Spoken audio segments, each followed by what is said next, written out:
Channel کے ناظرین کو ایڈوکیٹ ملک عتیق عثمان کا سلام۔ آج میں آپ کو مال و دولت کی حقیقت سے آشنا کروں گا کچھ دنیاوی واقعات کی روشنی میں۔ امید ہے آپ کو ہماری یہ ویڈیو بہت پسند آئے گی۔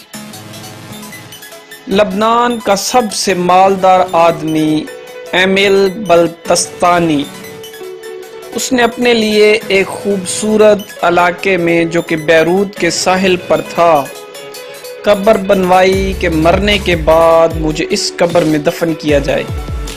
اس کے پاس اپنا ذاتی جہاز تھا اور جب دھماکہ ہوا تو وہ جہاز سمیت سمندر میں ڈوب گیا۔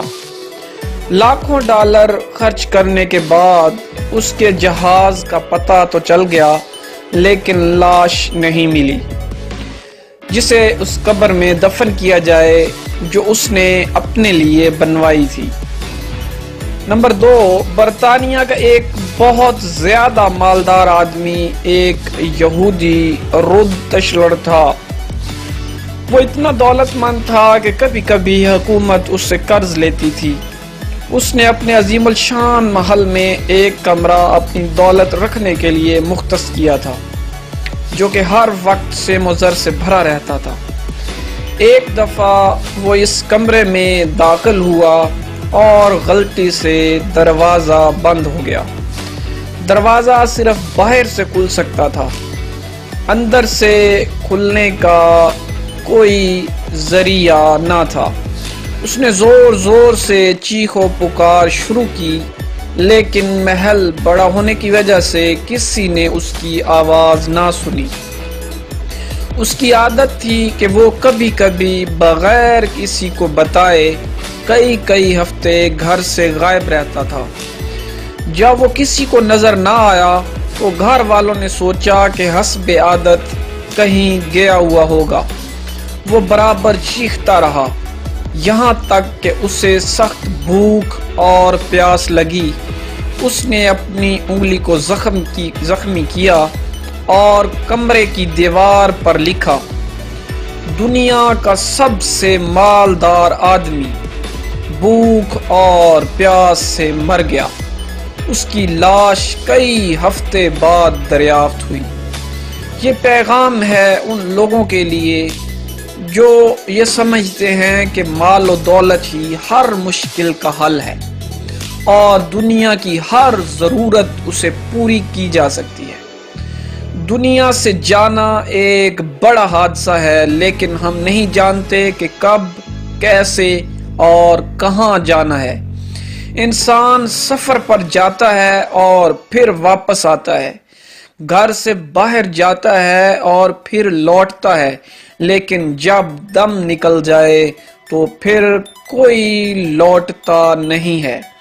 مبارکباد کے قابل ہیں وہ لوگ جو کسی پر ظلم نہیں کرتے، نہ کسی سے نفرت کرتے ہیں، نہ کسی کا دل زخمی کرتے ہیں اور نہ اپنے آپ کو کسی سے برتر سمجھتے ہیں، اس لیے سب کو جانا ہے۔ ایک آدمی ٹیکسی میں بیٹھا تو دیکھا کہ ڈرائیور قرآن سن رہا ہے اور اس نے پوچھا کہ کیا کوئی آدمی مر گیا ہے؟ اس نے کہا، ہاں ہمارے دل مر چکے ہیں۔ قیدی اس لیے قرآن مانگتا ہے کہ قید تنہائی میں اس کا ساتھی بنے۔ مریض ہسپتال میں اس لیے قرآن مانگتا ہے کہ اللہ اس کے مرض کو دور کرے، اور مردہ قبر میں تمنا کرے گا کہ کاش میں قرآن پڑھتا تو آج قبر میں میرا غمخوار ہوتا۔ آج نہ ہم قیدی ہیں، نہ مریض ہیں اور نہ مرے ہوئے ہیں کہ قبر میں قرآن کی تمنا کریں۔ قرآن آج ہمارے ہاتھوں میں ہے، آنکھوں کے سامنے ہے، تو کیا ہمیں اس بات کا انتظار ہے کہ ہم ان مصیبتوں میں سے کسی ایک مصیبت میں گرفتار ہو جائیں اور پھر قرآن کو طلب کریں؟ اے اللہ، قرآن کو ہمارے دلوں کی بہار، سینوں کا نور، ایوب کا پردہ پوش، نفوس کا مددگار، قبر کا ساتھی اور روز محشر میں سفارشی بنا دیجیے، اور ہمیں قرآن پاک کے حقوق ادا کرنے کی توفیق عطا فرما۔